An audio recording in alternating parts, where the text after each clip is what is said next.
संपूर्ण स्वास्थ्य विज्ञान एवं दर्शन आयुर्वेद। आयुर्वेद के द्वारा किस तरह से हम अपना जो स्वास्थ्य है संपूर्ण रूप से प्राप्त कर सकते हैं और आयुर्वेद का दर्शन क्या है, इसके ऊपर हम चर्चा कर रहे हैं। इसी चर्चा की श्रृंखला में अभी हमने चर्चा की, इससे पहले हमने चर्चा की कि किस तरह से जो सप्त धातुएं हैं, बाकी जो हमारे दोष हैं, त्रिदोष हैं, इन सब विषयों में हमने बात की। और उसके बाद में धातुओं के बाद में उपधातुओं का भी शरीर में एक स्थान है, वो भी अलग अलग तरह के कार्यों को करते हैं, पर उपधातु इतने महत्वपूर्ण नहीं होते हैं जितना कि धातुएं महत्वपूर्ण होती हैं। वो सिर्फ धातुओं का ही एक सूक्ष्म स्वरूप होता है। अब हम बात करेंगे इसके आगे मल पदार्थ के संदर्भ में, क्योंकि जो मल पदार्थ है यानी कि जितना भी जो हम भोजन आदि ग्रहण करते हैं, बाद में वो जो एक भाग के रूप में, एक सार के रूप में निकलता है, जो मल पदार्थ के रूप में उसको हम जानते हैं।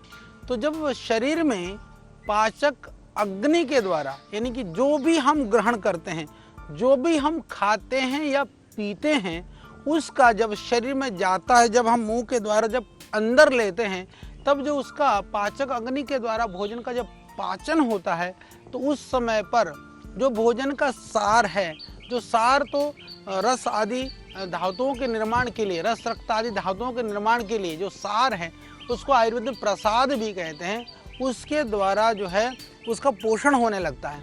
और जो असार भाग है उसको किट्ट भाग कहते हैं या मल भाग कहते हैं, उससे मल पदार्थों, जैसे कि मुख्य रूप से मल पदार्थ कहते ही जैसे पुरुष है, पुरुष का मतलब शौच, और फिर मूत्र है, स्वेद है, ये तीन जो मूल रूप से तीन हमारे मल पदार्थ हैं जो मुख्य, जो कि मल के रूप में शरीर से निकलते हैं। तो किटमन्नस्य विणमूत्रम रसस्य तु कफो असृजः, इस तरह से चरक स्थान पे कहा गया है। चूँकि ये पदार्थ शरीर को मलिन करते हैं, अतः ये मल कहलाते हैं।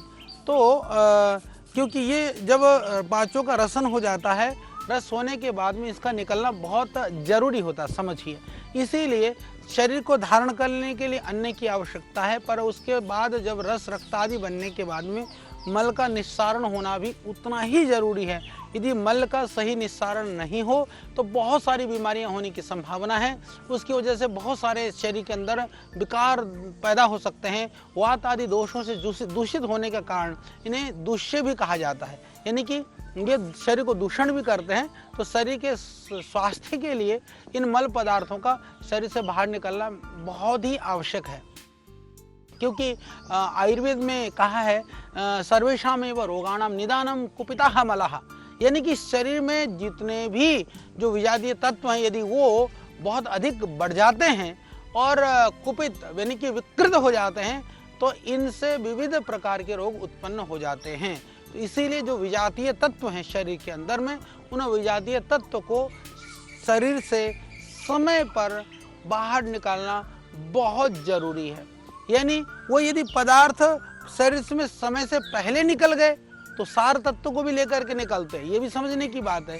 तो उचित समय पर जिसे आहार लेना जरूरी है, उसी तरह से उचित समय पर मल विसर्जन होना बहुत ही जरूरी है। तो इन मल पदार्थों में भोजन के जो असार भाग के अलावा चयापचय, जो मेटाबॉलिक क्रिया के बाद में जो ऊतक कोशों के द्वारा निकाले गए व्यर्थ के पदार्थ पाचन क्रिया के दौरान अतिजीर्ण, मृत या निर्जीव हो गई जो धातुएं हैं, अत्यधिक बढ़े हुए वात, पित्त या कफ दोष है, शरीर के लिए हानिकारक एवं व्यर्थ के तत्व हैं, इस तरह के जितने भी तत्व हैं वो सब शामिल हो जाते हैं।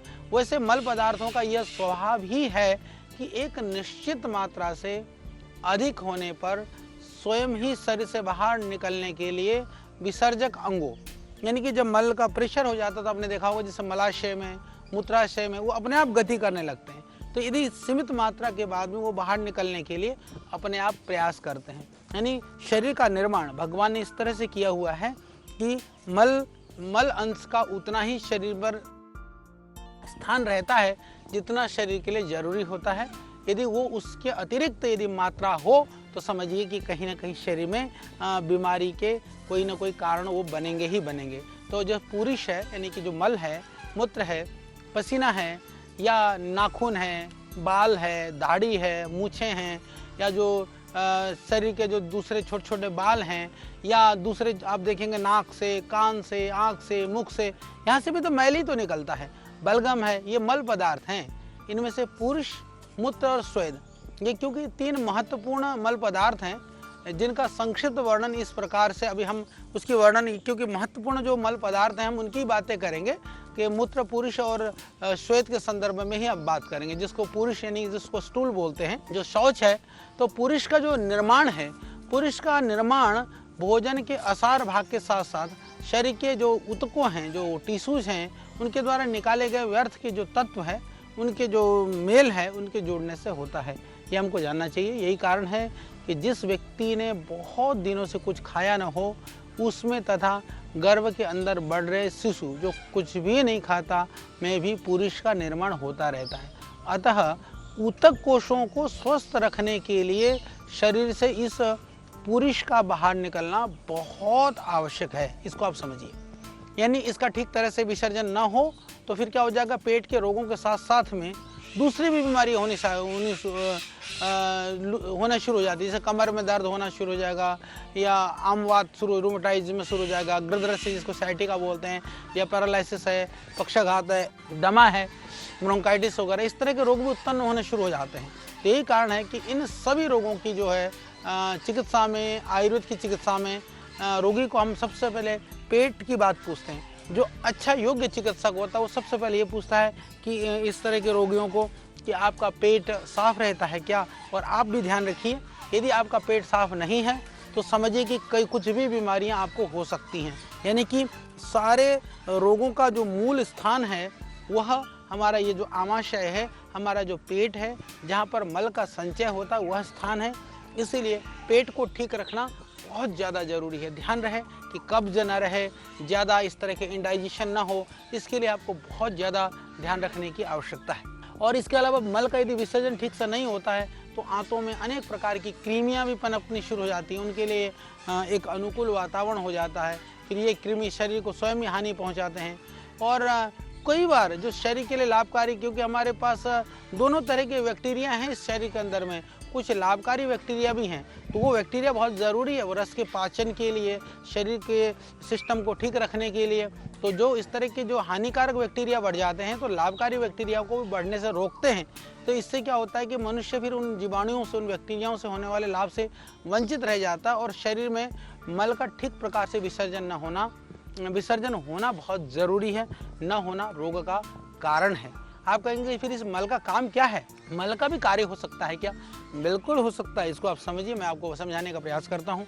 पुरुष जो मल है केवल मल पदार्थ ही नहीं है, आप ये समझिए। ये क्या करता है कि देह, हमारा जो शरीर है, वात और अग्नि को भी धारण करता है। मल को शरीर का ये निश्चित है कि अवशिष्ट पदार्थ हम मानते हैं, परंतु मूत्र एवं पुरुष पूरी तरह से अवशिष्ट पदार्थ नहीं है। जैसे कि पुरुष आंत्र, जो इंटेस्टाइन के जो ऊतकों हैं, जो टिश्यूज हैं, इंटेस्टाइन के जो टिश्यूज हैं, उनका पोषण करता है। और मैं एक बात और, क्योंकि ये इसलिए पोषण करता है, भोजन पचने के बाद भी आप देखेंगे बहुत सारे जो पोषण जो तत्व हैं पुरुष के अंदर रह जाते हैं, सारे तत्व खत्म नहीं हो जाते हैं।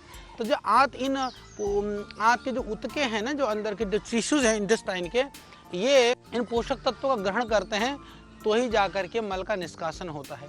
और यदि व्यक्ति में मल ही ना बने या व्यक्ति के अंदर मल ही ना हो, आंतों के अंदर यदि एकदम पेट खाली हो जाए तो आंतें सिकुड़ जाती हैं। इसीलिए पुरुष भी मनुष्य जीवन के लिए जरूरी है, पर वह मल एकदम मल ना होना भी हानिकारक है। ज़्यादा होना भी, जैसे डायरिया हो जाता है, कोलेरा हो जाता है, ऐसी स्थिति मल खत्म हो जाता है, जलीय अंश खत्म हो जाती है, आंतें सिकुड़नी शुरू हो जाती हैं, तो ये बहुत खतरनाक हो जाता है। इसी तरह जैसे आप देखेंगे कि जो ट्यूबरक्लोसिस वगैरह के जो पेशेंट होते हैं, बाकी सारी धातुएं उसमें क्षीण हो जाती हैं, खत्म हो जाती हैं, फिर भी यदि उसमें खाया हुआ पचता है, रुकता है, तो बल का जो पोषण पुरुष से होता है। यानी कि जो भोजन पेट में रुका रहता है उससे उसका पोषण होता है। और इसीलिए जो इस तरह के जो पेशेंट होते हैं, जो ट्यूबरक्लोसिस वगैरह के जो रोगी होते हैं, तो उनके लिए ध्यान रखा जाता है कि उनको दस्त ना लगे, उनका थोड़ा सा पेट में मल जो है यानी आहार रोका रहे, इसके लिए भी प्रयास किया जाता है। तो ये बहुत ज़रूरी है कि ये बहुत ध्यान रखना पड़ता है कि अधिक मल जो है उसके शरीर में से न निकले। तो ये इसके साथ साथ में जैसे कई रोगों में जैसे पुरुष जो है अधिक मात्रा में आने पर क्या करते हैं, क्या होने लगता है, जैसे पेट में कई बार शूल यानी कि दर्द होना, अफारा होना, आंतों में गुड़गुड़ाहट होना, शरीर में भारीपन होना, ये सब भी लक्षण होने लगते हैं। इसलिए अधिक भोजन खाने या अजीर्ण से पुरुष की मात्रा में कई बार वृद्धि हो जाती है। तो जब पुरुष कम बनता है तो वात शब्द के साथ में ये आंतों को ऐंठता हुआ पेट में ऊपर की तरफ जाने लगता है, तो जिससे कि पुरुष का जो क्षय रोग में जैसे अतिसार है, नहीं इसको पुरुष का क्षय होना हम मानते हैं। अधिक विरेचन जैसे अधिक मल का आना उपवास कम खाने से होता है। तो ये सब चीज़ों को हम ध्यान रखें कि हमको न तो अति भूखा रहना है, न ज़्यादा खाना है, न दस्त लगने देना है, न कब्जे होने देना है, यानी मल का न अति संचय न न्यून स्थिति में आने देना है। तो अब हम कहें कि यदि पुरुष नहीं बन रहा है तो कैसे बनेगा, इसीलिए हमारे आयुर्वेद में जो फाइबर के लिए, जो रेशे युक्त पदार्थों के लिए, सब्जियों के लिए या इस तरह के चोकर युक्त आटों के लिए या उड़द की दाल के लिए, ये इस तरह के पदार्थों का सेवन के लिए बहुत ही वर्णन किया गया। इस तरह का पदार्थों का सेवन करिए और अपने आप को ठीक रखिए। फिर दूसरा इसी तरह से यूरिन, दूसरा जो मल पदार्थ है, मुख्य मल पदार्थों में से मूत्र है। मूत्र के माध्यम से जो शरीर के जो व्यर्थ पदार्थ हैं वो शरीर से बाहर निकलते हैं।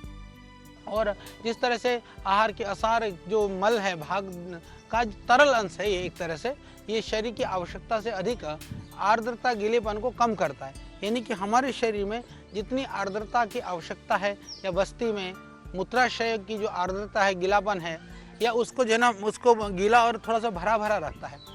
स्वास्थ्य को बनाए रखने के लिए गर्मी और सर्दी दोनों ऋतुओं में अधिक मात्रा में, यानी कि यदि प्रायः हम यदि जल की बात करें तो 4 लीटर से 6 लीटर तक जल पीने के लिए आयुर्वेद में कहा गया है। तो कम से कम हमको 4 लीटर जल, जो एक स्वस्थ व्यक्ति है या किसी को इस तरह की कोई बीमारी नहीं है तो नॉर्मल व्यक्ति के लिए 4 लीटर लगभग जल हमको पीना चाहिए। और मूत्र विसर्जन के लिए, जैसे मल विसर्जन के लिए कहा गया है कि व्यक्ति को प्रातः और सायं 2 समय पर मल विसर्जन जरूर करना चाहिए। मूत्र विसर्जन की यदि आप बात मुझसे पूछते हैं तो आयुर्वेद के हिसाब से हमको कम से कम 6 बार मूत्र विसर्जन, यानी कि ये मूत्र का विसर्जन 6 बार हमको दिन भर में जरूर करना चाहिए, ऐसा कहा गया है। और इसके अतिरिक्त ज़्यादा मूत्र विसर्जन होना भी रोग का कारण है, इसलिए हानिकारक पदार्थ भी शरीर से बाहर निकल जाए, ये जरूरी है।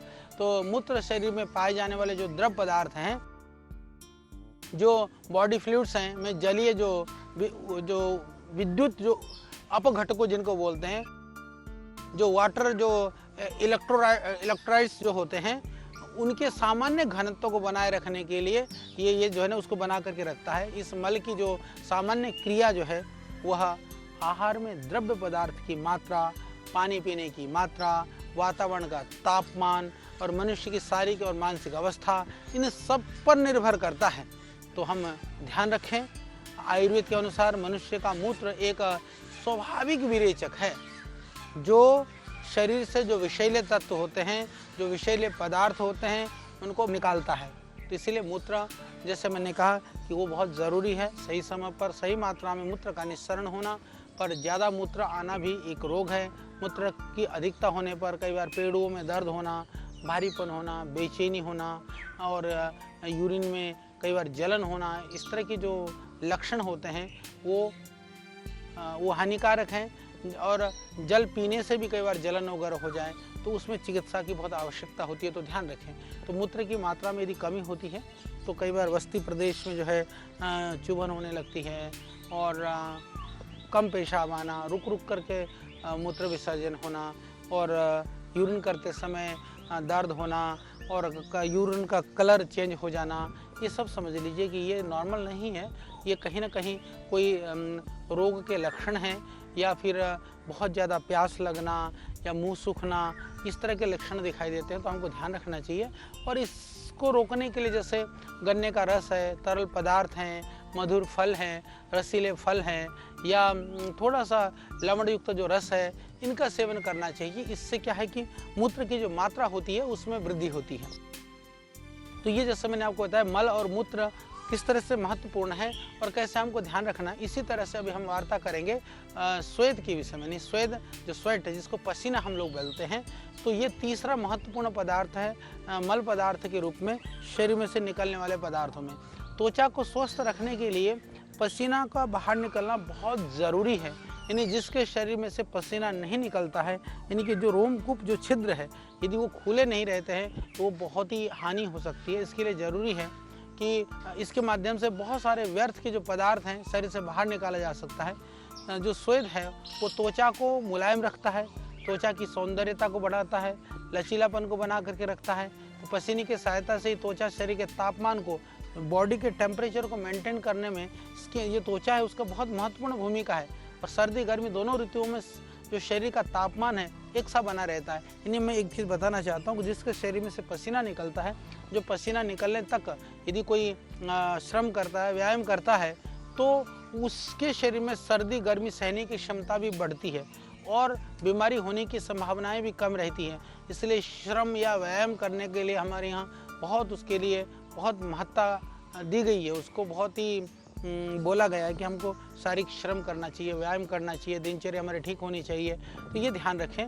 तो जब शरीर यदि ज़्यादा व्यायाम करते हैं, गर्मी से ज़्यादा पसीना आता है, तो कई बार क्या कि आपने देखा होगा गर्मी से जो है भाप बन करके पसीना उड़ भी जाता है, परंतु फिर शरीर का जो तापमान है वो एकदम कम हो जाता है गर्मी में भी।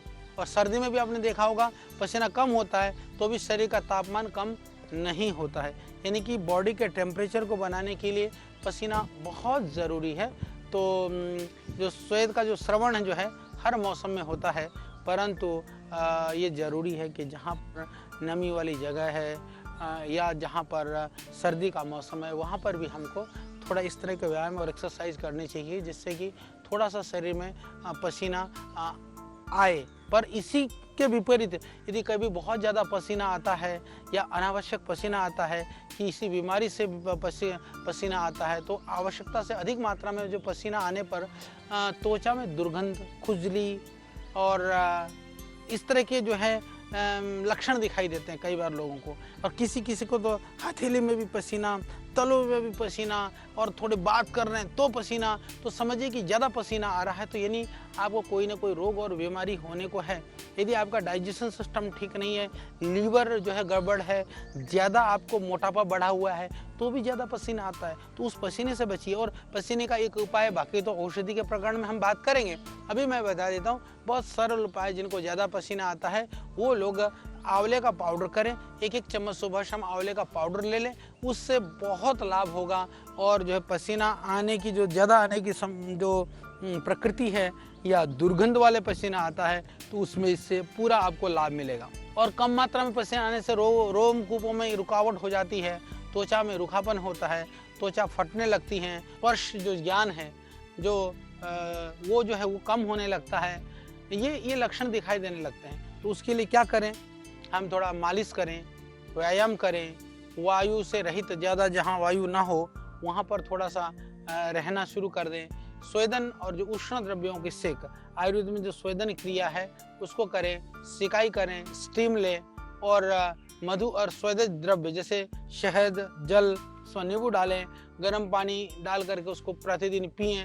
इस तरह के काम हम कर सकते हैं। ऐसा करने से हम जो पसीने की जो मात्रा है या उसकी जो ज़रूरत है हम उसको ठीक रख सकते हैं। इस तरह से जैसे मैंने कहा कि जो मल पदार्थ हैं वो भी हमारे शरीर के लिए बहुत महत्वपूर्ण है। तो मल पदार्थ को कंट्रोल करना बहुत ही ज़रूरी है। तो ये व्यर्थ तो हैं, पर ये बहुत ही किसी न किसी रूप में ये शरीर का धारण पोषण भी करते हैं। तो क्योंकि ये इसको हमको बहुत समझना होगा कि कई बार क्या होता है कि हमको लगता है पसीना ही तो है, आया तो आया, नहीं आया तो नहीं आया। नहीं भाई, पसीना तो है, आना भी जरूरी है, ज़्यादा आना भी हानिकारक है। पेशाब है, हुआ तो हुआ, नहीं, अरे भाई नहीं। जब आप अपने आप को स्वस्थ महसूस करते तो अनुभव करिए, आप कितना जल पीते हैं, कितनी बार आप यूरिन पास करते हैं, आप खाना खाते हैं, कितनी बार शौच विसर्जन क्रिया करते हैं। हमने तो ऐसे ऐसे लोग देखे जो 7-7 दिन तक शौच करने नहीं जाते हैं, जो है वो स्टूल पास नहीं करते हैं, मल पास नहीं होता उनका। तो ऐसे लोग कभी भी बीमार हो सकते हैं। तो ये जो आयुर्वेद के बेसिक नियम हैं, बेसिक स्वास्थ्य के जो सिद्धांत हैं, मेरे भाई मेरा निवेदन है आप मानिए कि प्रारंभ से ही, बचपन से ही अपने बच्चों को भी, स्वयं को भी उस चीज़ के लिए आप तैयार करें और तैयार रहिए, इन चीज़ों का पालन करिए। कभी कभी भगवान ने आपका शरीर अच्छा दिया होता है तो ये क्रियाएं अपने आप ही होती हैं, बिना ध्यान दिए भी जो है उसमें ज़्यादा ध्यान नहीं देना पड़ता है, ज़्यादा ताकत नहीं लगानी पड़ती है। पर यदि उन क्रिया में कहीं गड़बड़ है तो सावधान हो जाइए कि आप इसमें केयरलेस न हो। ये बहुत ज़्यादा जरूरी है ध्यान करने के लिए। इसीलिए हमने चर्चा भी करी, तो आज हमने मल, मूत्र और पसीने की बात हम कर रहे हैं। क्यों?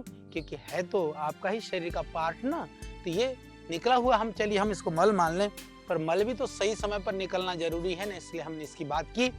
इसी तरह से आपको समझने की आवश्यकता है कि नाक से भी, मुख से, आँख से, सब अंग में जो उत्पन्न मल पदार्थ की जो स्थिति है वो भी इसी तरह से है। ये इतने प्रमाण में होनी चाहिए कि थोड़ी सी आर्द्रता उन अंगों में बनी रहे, जैसे नाक के अंदर एकदम ड्राइनेस नहीं हो, कान के अंदर पूरी ड्राइनेस ना हो, आंखों में ड्राइनेस ना हो, इतनी रहे।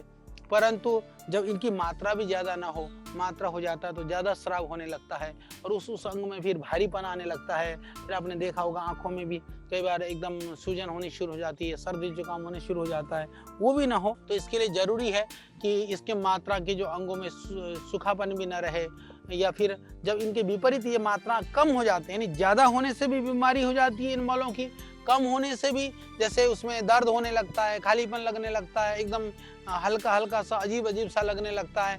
यानी कि इन मलों को एकत्र होने से इनकी मात्रा में अधिक वृद्धि होने लगती है, जबकि अधिक विसर्जन से इनका क्षय होने लगता है।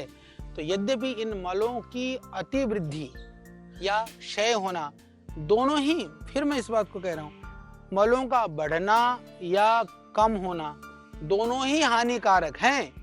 फिर भी वृद्धि की अपेक्षा बढ़ जाना, तो बढ़ जाए तो निकाल लेंगे, पर एकदम ही नहीं बनना, ये आयुर्वेद की दृष्टि से ज़्यादा हानिकारक माना गया है। क्योंकि बहुत ज़्यादा यदि इसकी मात्रा की कमी हो जाती है तो शरीर को धारण करने का कार्य सही ढंग से नहीं हो पाता। इसीलिए सामान्य रूप से मैं कहना चाहता हूँ आपको कि मल, मूत्र आदि मल पदार्थों में स्वभावतः ही दुर्गंध पाई जाती है, परंतु ये दुर्गंध यदि असह्य हो, हाँ ये भी बात जरूरी है, क्योंकि सारे मल पदार्थों में दुर्गंध तो होती है, पर वो इतनी बदबू आ जाए। कई बार तो ऐसा होता है कि एक आदमी शौचालय चला जाता है तो घर में तो दूसरे 10 मिनट तक उसमें घुस नहीं सकते, इतनी शरांध मचती है, तो समझ लेना कुछ मामला गड़बड़ है। तो ऐसे दुर्गंध नहीं आना चाहिए, तो कोई ना कोई बीमारी है, इसकी चिकित्सा करनी चाहिए। पसीने में से दुर्गंध आती है पर पड़ोसी बैठ ना सके आपके पास में, शरीर में से, नाक से, मुंह से, कान से, कहीं से भी इस तरह की ज्यादा दुर्गंध आने लगे तो ये सहज और स्वाभाविक स्थिति नहीं है। इसकी चिकित्सा करवाइए, सावधानी रखिए। मल है पर मलमेव बलम, तो मल ही जो बल है, बल तो तब है जब उचित मात्रा में शरीर में मल है। तो इसको आप समझिए और इसके द्वारा अपने शरीर को निरोग बनाने के लिए प्रयास करिए। ये आयुर्वेद का जो मल का विज्ञान है उसको मैंने आपको समझाने का प्रयास किया। इसके आगे फिर और बहुत सारे विज्ञान है, बहुत सारे रहस्य हैं, बहुत सारे इसके दर्शन हैं, उसकी हम चर्चा करेंगे। तो कल, तब तक के लिए आप हमको दीजिए विदा। आप सबको मेरा प्रणाम। ऋषियों के ज्ञान से लेकर प्रकृति के वरदान तक, आयु के विज्ञान से लेकर आयुर्वेद के सिद्धांत तक, प्राचीन चिकित्सा पद्धति के हर पहलू का प्रासंगिक विवेचन। ऋषिकल श्रद्धेय आचार्य बालकृष्ण जी द्वारा सरल भाषा में स्वरचित सृजन, हिंदी, अंग्रेजी सहित विश्व के 70 से अधिक भाषाओं में लाखों की संख्या में प्रकाशित बेस्ट सेलर अद्वितीय ग्रंथ आयुर्वेद सिद्धांत रहस्य आज ही घर लाएं। आयुर्वेद से स्वस्थ जीवन का आधार पाएं।